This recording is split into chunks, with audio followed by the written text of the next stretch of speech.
Hello everyone. In this video, I will show you how to fix the Roblox version mismatch error on Windows 11. First, we will clear the Roblox app data. This helps remove old or broken files that may cause the error. Start by uninstalling Roblox from your computer.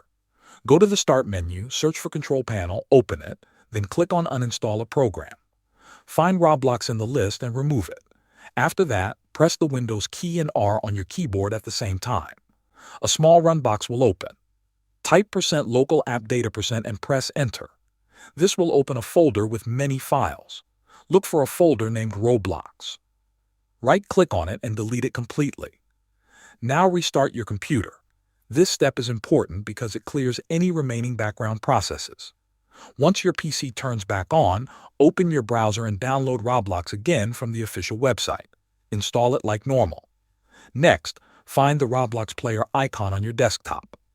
Right-click on it and select Run as Administrator. This gives Roblox full permission to update and run properly, which can fix the version mismatch issue. After doing all these steps, open Roblox and check if the problem is gone. Thanks for watching.